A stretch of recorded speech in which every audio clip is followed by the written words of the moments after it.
Happy Tuesday. Welcome to First Take, everyone. I am Shay Cornett. Kimberly Martin's here. Stephen A. Smith, fresh off the plane. And an upset former Raven in one Chris Canty. Just a little bit. You okay? We're going to work through your problems here over the next 2 hours because last night was not great for one Chris Canty. The Detroit Lions literally went into Baltimore and quite literally ran the Ravens out of their own building, rushing for 224 yards, sacking Lamar career high 7 times en route to a 38-30 Lions victory. Baltimore finds themselves at the bottom of the division now, 1-2. Suddenly, they have a fumbling problem as Derrick Henry has fumbled the ball 3 times in 3 games. Last night was in a critical situation as well, and so here is Derrick Henry postgame. I'm my worst critic, so I'm gonna watch the film. I continue to watch it. I know we got a short week, but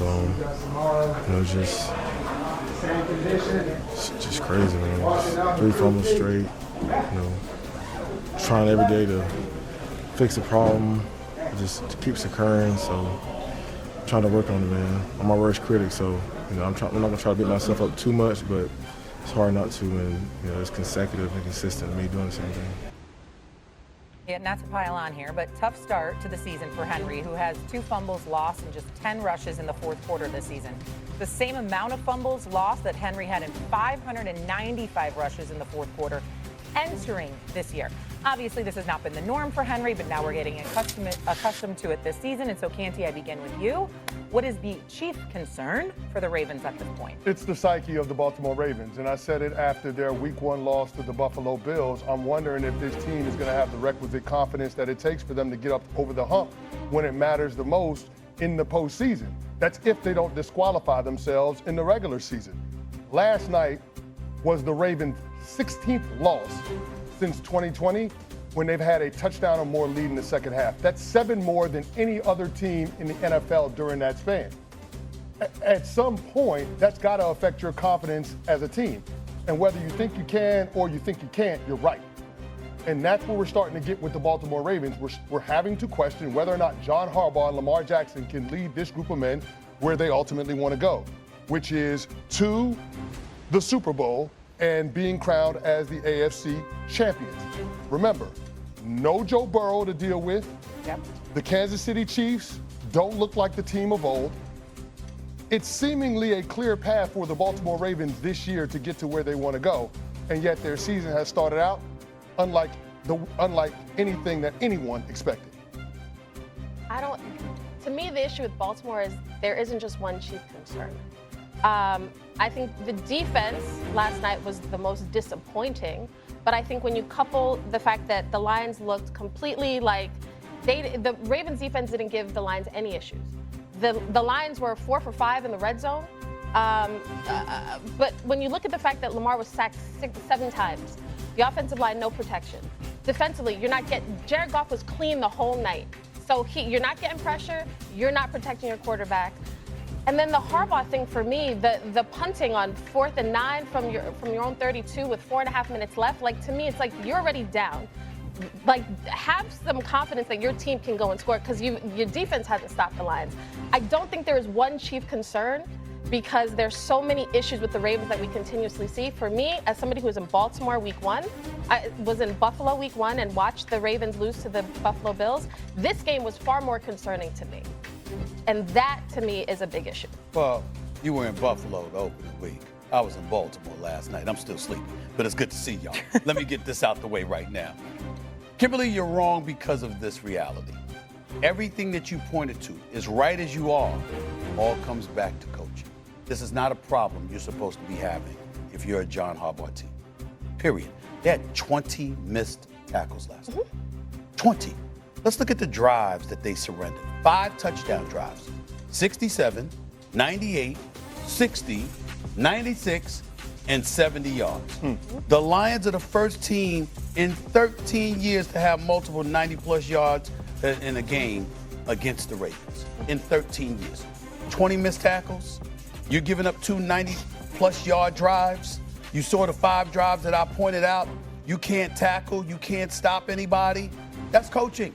This is not something that we expect to be talking about with a John Harbaugh team. So if you're looking at it from that standpoint, listen, Lamar Jackson is Lamar Jackson. And I got that part. And he's got to get over the hump. We get that. Derrick Henry, listen, it's not good that he's fumbled these first 3 games.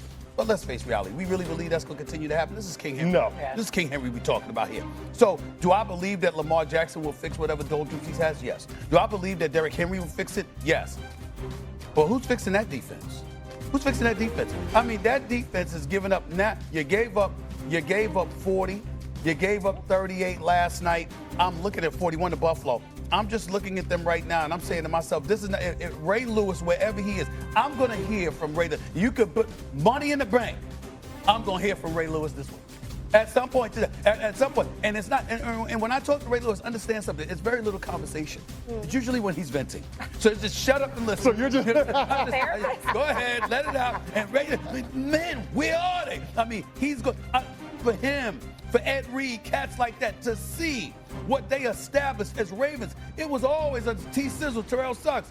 These guys established a level of greatness, a level of toughness. You were not going to push them around. You were not going to run roughshod over them. Well, how many rushes? 220 yards? 224 yards. 224 yards. 224 yards rushing against the Baltimore Ravens. John Harbaugh, on a morning like this, he really, really needs, he's the one that doesn't need to come into work. He's the one that needs to sit there and look in the mirror and really reflect on who he is and what he stands for, because they're violating him. There's not a single person on the Baltimore Ravens defense that should be proud to have their name on the back of that jersey. I'm not saying you're wrong, but you're putting this at Harbaugh's feet. Are you putting it at Zach? Are you putting it at Zach Orr's feet, the defensive coordinator? Because you're only talking about Harbaugh right now. That's why. Hold on. Who does Zach Orr work for? He works for John Harbaugh. Yeah, I understand. That's who he works for. I'm going to the main. But ultimately, the players play, right? Oh, wait a minute. Well, hold on. To Stephen A's point, either you're coaching it or you're allowing it to happen. And that's what we're seeing from the Baltimore Ravens. That's right. And to his point, when you go into the Ravens facility at the castle, there's a sign when you walk in the door that says, "Play like a Raven." That's right. You see it walking in, you see it walking out. The same at the locker room at M&T Bank Stadium. I saw it. There's a sign, "Play like a Raven." You know what? Matter of fact, the reason why I think we saw something uncharacteristic last night from the Ravens was because you took your tail down there to Monday Night Football. You never go to Monday Night. You was at the game, and that's probably why they played the way they did. It was special. They wilted under the pressure of Stephen A. Smith being at M&T Bank Stadium. That's entirely plausible. That's entirely plausible. That's what happened. It's entirely plausible. Because you know the heat's coming. You see what I'm saying? And that might be what it is. They knew he was going to talk about him. This man's been at a million games in his life. But Stephen A., in all seriousness, you're right. We do need to put John Harbaugh under the microscope. And I'm not sitting here saying that they're going to fire John Harbaugh. I know they gave him the contract extension. And he shouldn't be fired. Last year, but he's a proven program builder in this league. But I'm also going to acknowledge that if we can criticize Sean McDermott for not getting the Bills to the Super Bowl, if we can criticize Mike Tomlin for not getting the Pittsburgh Steelers to go on a deeper playoff run, then we damn well better criticize John Harbaugh. Especially when you got Lamar Jackson. And now you got King Henry too. But Stephen A., that was my point. Mike Tomlin has the same amount of wins in the playoffs over the last decade as John Harbaugh. Mike Tomlin has more playoff appearances over the last decade.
Bye.